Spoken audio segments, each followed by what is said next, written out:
ভক্তপদ ধুলিয়ার ভক্তপদ জল, ভক্ত ভুক্ত অবশেষ তিন মহাবল। শ্রী গুরুকৃপায় তিনটি প্রাপ্ত ছিল তার। শ্রী নাভাজির জন্ম প্রশংসনীয় হনুমান বংশেই হয়েছিল। অন্ধ হয়েই পৃথিবীতে এসেছিলেন এই ভবিতব্য বালক। যখন 5 বৎসর বয়স, তখন দেশে আকাল পড়ল। কোথাও ভিক্ষা মেলে না। আহারের জোগাড় করতে না পেরে মা ছেলেটিকে জঙ্গলের মধ্যে এক ভগ্ন মন্দিরে যাওয়ার রাস্তায় রেখে আসলো, এই ভেবে যে পথ চলতি কোনো লোকের যদি দয়া হয়। দৈবযোগে সেই রাস্তায় যাচ্ছিলেন দুই সিদ্ধ মাহাত্মা, কলহদাসজি ও অগ্রদাসজি। জঙ্গলের মাঝে অন্ধ বালকটিকে বসে থাকতে দেখে দয়াপরবশ হয়ে জিজ্ঞাসা করলেন, ও বালক, তুমি কোথা থেকে এসেছো? ছেলেটি বলল, সবাই যেখান থেকে এসেছে আমিও সেখান থেকেই এসেছি। তোমার রক্ষক কে? যিনি সবার রক্ষক। তোমার নাম কি? নাম কি বলবো, আত্মার তো কোনো নাম হয় না, আর দেহ তো পঞ্চভূতের সংঘাত। ছেলেটির মুখে এই প্রকার উত্তর শুনে তারা ভাবলেন, এ নিশ্চয়ই কোনো ভবিতব্য বালক। তখন কলহদাসজি কমণ্ডলুর জল নিয়ে ছেলেটির মুখে ছিটিয়ে দিতেই চক্ষু উন্মোচন হলো। জীবনে প্রথম জগৎ দেখলেন। আর তোর সামনেই দাঁড়িয়ে দুই মাহাত্মা, সেও সাধারণ সাধু নয়, সিদ্ধ মহাপুরুষ। তারা বললেন, আমাদের সাথে যাবে? ছেলেটি ঘাড় নেড়ে সম্মতি জানালো।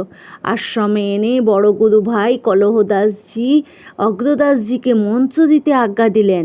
বিধিপূর্বক মন্ত্র দীক্ষার পর নাম রাখলেন নারায়ণ দাস। গুরুদেব আর আদেশ দিলেন, আশ্রমে যত সাধু সন্ত আসবে সকলের পা ধুইয়ে দেবে। জিজ্ঞাসা করবে কার কি সেবার প্রয়োজন। যে যা আদেশ করবে সব হাসি মুখে কৃতার্থ বুদ্ধিতে পালন করবে। সাধুদের প্রসাদ পাওয়ার পর অবশিষ্ট যা থাকবে তাই হবে তোমার আহার্য। সাধুগণের চরণ ধৌত করে একটি পাত্রে রাখবে, সেই জলই পান করবে, আলাদা কোনো জল নয়। নিজ হাতে সাধুদের প্রসাদী পাতা ফেলবে ও ওই স্থান উপস্কার করবে। গুরুদেবের আদেশ মতো নারায়ণ দাস আন্তরিকতার সাথে সকল সাধুদের সেবা করতে লাগলেন। রাজস্থান জয়পুরে মহামতি গালব ঋষির তপস্থলী আছে।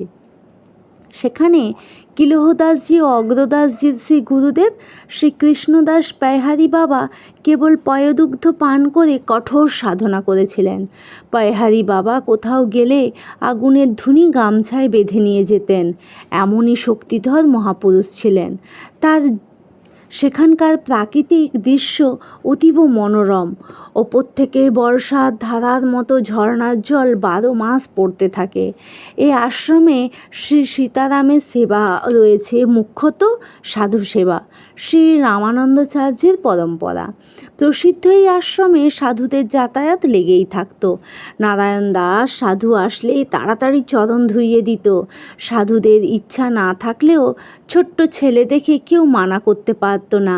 হাত জোড়ো করে বলতো, বলুন আর কি সেবা করব, অনেক দূর থেকে আসলেন, পা দুটো একটু টিপে দিই বলেই সেবায় লেগে পড়তো। খাবার জল এনে দিত, কাপড় কেচে দিত, প্রসাদ পাওয়ার পরে গা হাত পা টিপে দিত, আর সাধুর চরণামৃত অধরামৃত পেয়ে জীবন ধারণ করত। ভক্তপদ ধুলিয়ার ভক্তপদ জল, ভক্তভুক্ত অবশেষ তিন মহাবল। শ্রী গুরুকৃপায় তিনটিই প্রাপ্ত ছিল তার। ফলস্বরূপ অল্প দিনেই তার হৃদয়খানা পরিশুদ্ধ হয়ে গেল। কামাদি রিপু হৃদয়ে প্রবেশের সুযোগই পেল না। শরীরের এক অপার্থিব লাবণ্য ঝলমল করত। মন প্রাণ আনন্দে উদ্বেলিত হতো। না আহারের চেষ্টা, না ঘুমের আবেশ ছিল। যে যা আদেশ করত অতি উৎসাহের সাথে পালন করত। তার এরূপ সেবাভাব দেখে সাধুগণ বললেন, সাধু সেবা তো খুব করলে, এখন থেকে গুরুদেবের সেবার প্রতি নজর দাও। হাত জোড়ো করে নাভাজি বললেন, কিভাবে গুরুদেবের সেবা করব, আদেশ করুন। সাধুগণ বললেন, গুরুদেব ভজনে বসলে পেছনে পাখার বাতাস করবে।